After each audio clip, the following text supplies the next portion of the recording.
Welcome to Vasanth Vijay Infotech channel. இன்னைக்கு நம்ம இந்த வீடியோல எதை பத்தி பார்க்க போறோம்னா, நம்ம கிட்ட ரீசெண்டா ஒரு கஸ்டமர் மிஸ்டர் தங்கசாமி சார் வந்து நம்ம HP eLED வந்து HP பெவிலியன் லேப்டாப்ல வந்து பாத்தீங்கன்னா மவுஸ் பேட், அதாவது mouse left and right click work ஆகக்கூடிய இடத்துல வந்து பாத்தீங்கன்னா ஒர்க் ஆகல அப்படின்னு சொல்லி நம்ம கம்ப்ளைண்ட் வந்து இஷ்யூ வந்து சொல்லியிருந்தாங்க.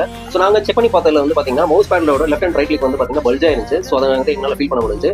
ஸோ வந்து நாங்க வந்து கஸ்டமர் இன்ஃபார்ம் பண்ணிருந்தோம். ஸோ இது வந்து பேட்டரி வந்து உங்களுக்கு வந்து பல்ஜா இருக்கு. ஸோ அதனால வந்து பேனல் வந்து எலிவேட் ஆனதுனால உங்களால மவுஸ் பேடோட லெஃப்ட் அண்ட் ரைட் கிளிக் வந்து உங்களால ஒர்க் பண்ண முடியல அப்படின்னு நாங்கள் இன்ஃபார்ம் பண்ணிருந்தோம். ஸோ இதை வந்து நாங்கள் லேப்டாப் வந்து ஓப்பன் பண்ணி பேட்டரியோட வந்து பேட்டரி என்ன மாதிரி கண்டிஷன்ல இருக்குன்னு நாங்கள் வந்து உங்களுக்கு காட்ட போறோம். வாங்க வீடியோ போகலாம்.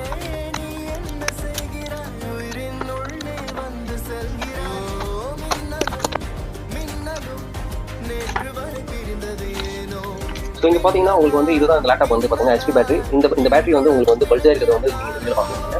இது வந்து ஃபுல்லாகவே வந்து பார்த்தீங்கன்னா ஓவரால் வந்து பார்த்தீங்கன்னா பல்ஜா இருக்குது. ஸோ இதனால தான் வந்து பார்த்தீங்கன்னா லேப்டாப்பில் வந்து பார்த்தீங்கன்னா மவுஸ் பேட் வந்து உங்களுக்கு ஒர்க் ஆகல. ஸோ அவங்களுக்கு வந்து பார்த்தீங்கன்னா நாங்கள் வந்து ஒரு நியூ பேட்டரி வந்து நாங்கள் ரிப்ளேஸ் பண்ண போகிறோம்.